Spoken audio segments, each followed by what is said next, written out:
Next paragraph देखते हैं Indian civilisation and culture का।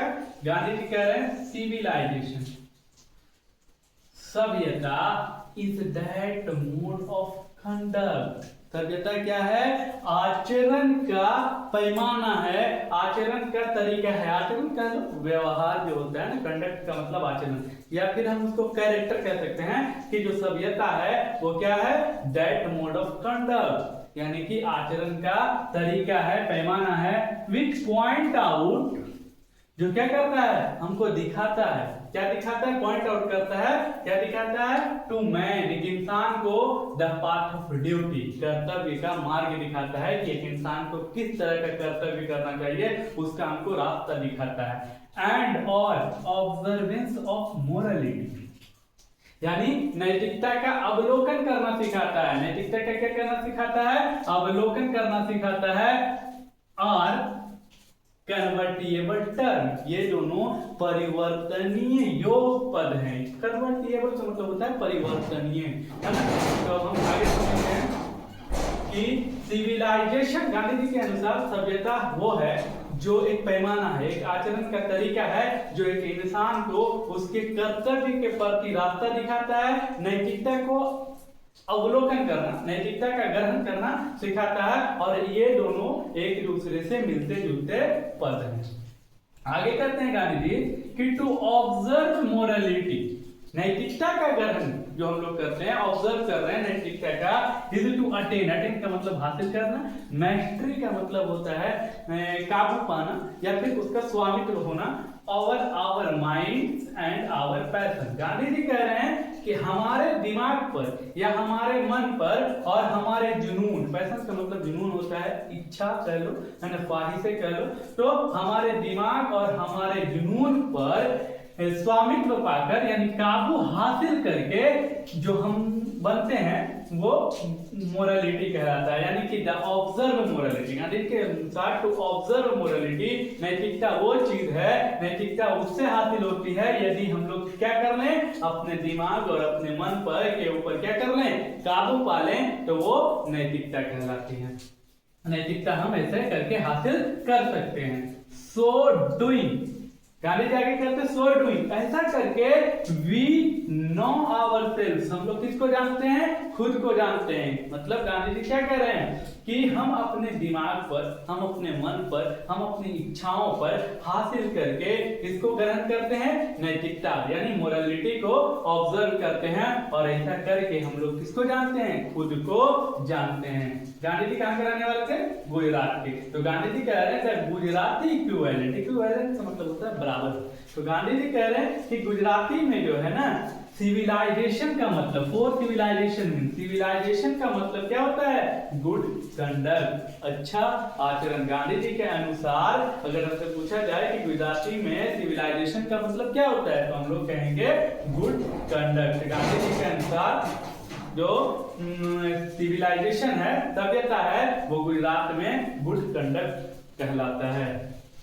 अगला पैराग्राफ में कह रहे हैं if this definition, Gandhi ji कह रहे हैं यदि ये जो परिभाषा है वो सही है, बी करेक्ट, क्या है? सही है, देन तो इंडिया, देन इंडिया यानी कि तो India as so many writers have shown, कई लेखकों ने दिखाया है, जैसा कि कई लेखकों ने दिखाया है। गांधी जी के अनुसार, फिर से सुन लो, इसको समझ लो। गांधी जी कह रहे हैं यदि ये जो सिविलाइजेशन का मतलब हम समझाएं, वो यदि उसकी परिभाषा यदि सही है, करेक्ट है, तो इंडिया को एज सो मेनी राइटर्स, जैसा कि कई लेखकों ने हैव शोन, दिखाया है, has nothing to learn from anybody else, हमें किसी से कुछ सीखने की जरूरत नहीं है, कोई देश से, कोई आदमी से हमको सीखने की जरूरत नहीं है। एंड और दिस इज एज इट, और इंडिया, भारत की बात कर रहे हैं कि यह वैसा ही है, इट शुड बी, जैसा इसे होना चाहिए। गांधी जी के अनुसार चौथा पैराग्राफ में यह बोला गया है कि हम जो सिविलाइजेशन का डेफिनेशन दिए हैं, अगर ये डेफिनेशन सही है तो इंडिया वैसा ही है, इंडिया को किसी से सीखने की जरूरत नहीं है, इंडिया वैसा ही है जैसा इंडिया को होना चाहिए। अगला पैराग्राफ में गांधी जी कह रहे हैं वी नोटिस। नोटिस का मतलब होता है ध्यान देना। क्या होता है? ध्यान देना। तो गांधी जी ने कहा कि वी नोटिस दैट, हमने ध्यान दिया है, हमने देखा है कि the mind is restless bird. Restless का मतलब होता है बेचैन, है ना। रेस्टलेस का मतलब बेचैन। तो कह रहा मन, जो हमारा दिमाग है, माइंड है, मन है, वो क्या है? बेचैन पंछी है। इंसान का दिमाग वैसे भी बेचैन होता है ना।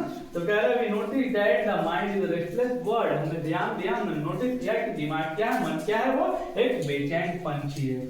The more it gets, gets का मतलब पाना, इसको जितना ज्यादा प्राप्त होता है, ये जितना ज्यादा इसको मिलता है, द मोर इट वांट, वो उतना ही चाहता है। ये खासियत है ना इंसानों की, कि वो जितना उसको मिलता है, जितना उसको प्राप्त होता है, the more it gets the more it want, जितना उसको मिलता है वो उससे ज्यादा चाहता है कि हमको और मिले, है ना। एंड और स्टिल रिमेन्स अनसेटिस्फाइड, और वो असंतुष्ट रहता है। क्या रहता है? स्टिल रिमेन अनसेटिस्फाइड, कभी उसका मन नहीं भरता, उसको जितना मिलता है वो और उतना अधिक चाहता है, और वो हमेशा क्या रहता है? अनसेटिस्फाइड, असंतुष्ट रहता है। The more we indulge in our passion, passion का मतलब हम पहले ही बोले जुनून, और indulge का मतलब होता है लिप्त होना या फिर उसमें सम्मिलित होना। तो कह रहे हैं कि the more we indulge in our passion, हमारे जुनून यानी हम अपने जुनून में, हम अपनी इच्छाओं में, हम अपनी ख्वाहिशों में जितना अधिक लिप्त होते हैं, यानी हमारी इच्छाएं जितना अधिक बढ़ती जाती है, और हम और ये चाहते हैं कि हमारी ये इच्छाएं पूरी हो, हमारी वो इच्छाएं पूरी, हर कुछ हम चाहते हैं। तो वही गांधी जी कह रहे हैं कि the more we indulge in our passion, जितना भी हम अपने जुनून में लिप्त होते चले जाते हैं, the more unbridled they become. Unbridled का मतलब होता है अनियंत्रण हो जाना, निरंकुश, अनियंत्रित, है ना। तो the more unbridled they become, तो क्या होते चले जाते हैं हम लोग? वे लोग अनब्रिडल्ड होते चले जाते हैं, यानी कि अनियंत्रित, निरंकुश होते चले जाते हैं। यानी कह रहे हैं कि हम जितना अपने ख्वाहिशों में लिप्त हो जाएंगे, जितना हम अपनी ख्वाहिशों में जुड़ते चले जाएंगे, हम उतने ही अनियंत्रित होते चले जाएंगे। आगे कहते हैं आवर एंसेस्टर, हमारे जो पूर्वज हैं, देयरफॉर सेट ए लिमिट, एक सीमा तय किए हैं, एक लिमिट तय किए हैं, टू आवर इंडल्जेंस। इंडल्जेंस का मतलब होता है भोग विलास, यानी कि जो चीजें सुख देने के योग्य हो, जो चीजें अभी के जमाने में ले लो, गर्मी में एसी होता है, पंखा होता है, कूलर होता है, या फिर ठंडा आ गया तो हीटर हो गया, तो वो सब चीजें हमको क्या देने वाली है? सुख देने वाली है। तो वही गांधी जी कह रहे हैं कि आवर एंसेस्टर, हमारे पूर्वज, देयरफॉर सेट ए लिमिट, एक सीमा तय की है, एक लिमिट सेट की है, टू आवर इंडल्जेंस, हमारे भोग विलासों का, हमारे सुख सुविधाओं का। दे सॉ, उन्होंने देखा, उन लोगों ने देखा, डैट की हैप्पीनेस, जो खुशी है, was largely A mental condition, काफी हद तक एक मानसिक स्थिति में है।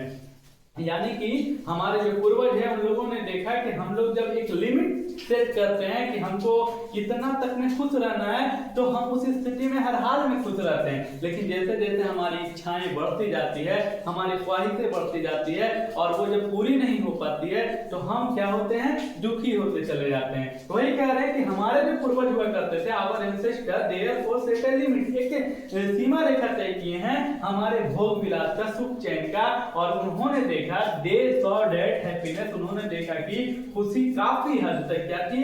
मेंटल कंडीशन में थी। यानी कि हम लोग इस 3, 4, 5 पैराग्राफ में ये पढ़ते हैं कि सभ्यता का मतलब गांधी जी बतलाते हैं कि एक कर्तव्य का रास्ता है, हमारा रास्ता है, और नैतिकता का अवलोकन करना ही क्या कहलाता है? सभ्यता कहलाता है। और दूसरे पैराग्राफ में इसी में ये कह रहे हैं गांधी जी कि गुजराती में हम सिविलाइजेशन का मतलब क्या कह सकते हैं? गुड कंडक्ट, एक अच्छा आचरण कह सकते हैं। चौथा पैराग्राफ में गांधी जी ये कहते हैं कि यदि ये वाला डेफिनेशन सही है, तो जैसे कि अनेक राइटरों ने दिखाने की कोशिश की है कि इंडिया को किसी से कुछ सीखने की जरूरत नहीं है। और अगला पैराग्राफ में क्या कह रहे हैं कि गांधी जी कि हमने ये ध्यान दिया है कि दिमाग क्या है, मन क्या है, एक बेचैन पंछी है और हम इसको क्या करें, नियंत्रित में रखें, जिस तरह से हमारे पूर्वजों ने इसे नियंत्रित में रखा था। और जब हम एक लिमिट तय करते हैं तो हम काफी हद तक क्या कराते हैं, खुश रहते हैं।